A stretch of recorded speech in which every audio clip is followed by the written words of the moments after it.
జగన్ని నెల్లూరులో అడుగు పెట్టనివ్వనని, హెలికాప్టర్ ఎలా దిగుతుందో చూస్తాను అని తెలుగుదేశం పార్టీకి చెందినటువంటి శాసనసభ్యులు మాట్లాడుతున్నట్టుగా నేను విన్నా.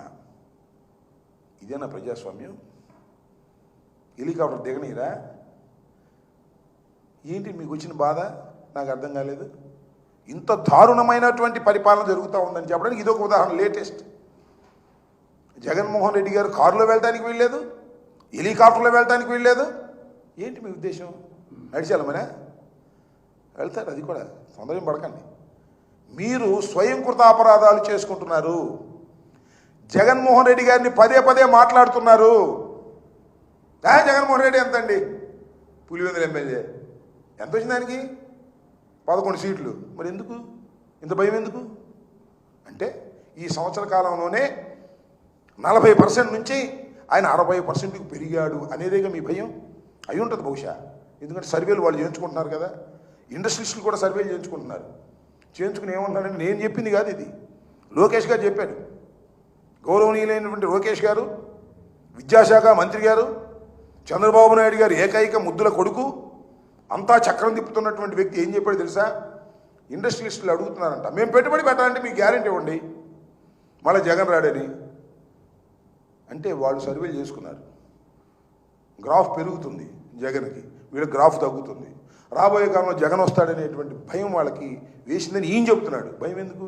మేము ఉన్నప్పుడు రాలా ఇండస్ట్రియలిస్టులు? ఇదో కోతలు కోసే వ్యవహారం. అంటే ఈ లెక్కన మీరే చెబుతున్నారు ఇండైరెక్ట్గా.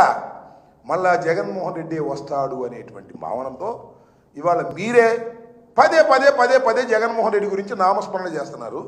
అంటే జగన్మోహన్ రెడ్డి గారు ఒక పెద్ద శక్తిగా మళ్ళా ఎదుగుతున్నాడనే అంశాన్ని నేనేదో ఇక్కడ కూర్చుని ప్రెస్ మీట్లు పెట్టి చెప్పాల్సిన అవసరం లేదు. కానీ ఆ చంద్రబాబు మాటలు, ఆ పవన్ కళ్యాణ్ మాటలు, లోకేష్ మాటలు నిశ్చితంగా పరిశీలిస్తే ఎవరికైనా అర్థమైంది. మొన్న పవన్ కళ్యాణ్ గారు అన్నాడు 15 సంవత్సరాలు మేమే ఉంటాం, గ్యారంటీ ఇచ్చారు ఈయన.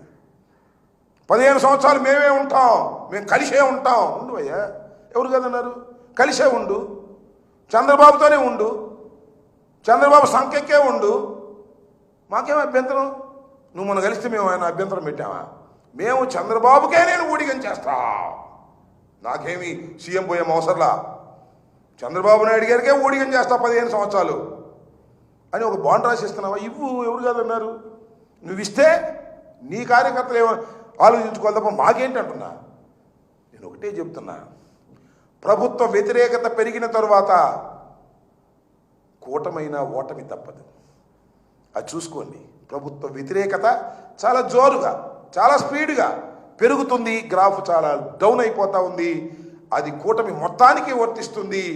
ఆ కూటమి ఓటమి పాలుగాక తప్పదు. సమయం వచ్చినప్పుడు కాస్త ఒళ్ళేదని జాగ్రత్త పెట్టుకుంటే ఇప్పుడు ఇలా కొద్దిగా మెరుగులో ఉంటారేమో తప్ప ఇలా జగన్మోహన్ రెడ్డి గారిని ఇంట్లో నుంచి కాలు బయట పెట్టనివ్వం, హెలికాప్టర్ దిగనివ్వం, రైలు ఎక్కనివ్వం, కారు వెళ్ళనివ్వం. ఇవన్నీ మాటలు మాట్లాడుతుంటే అసలు ప్రజా సంక్షేమం గురించి ఆలోచించవయ్యా అంటే జగన్మోహన్ రెడ్డి గారిని కట్టడి చేయడానికే మీ యంత్రాంగాన్నంతా ఉపయోగించుకునేటటువంటి దౌర్భాగ్య నీచ పరిస్థితికి ఇవాళ కూటమి ప్రభుత్వం, చంద్రబాబు నాయుడు గారి ప్రభుత్వం రావడం దురదృష్టకరమైనటువంటి అంశంగా నేను ఈ సందర్భంగా చెప్పదలుచుకున్నాను. ఓకే.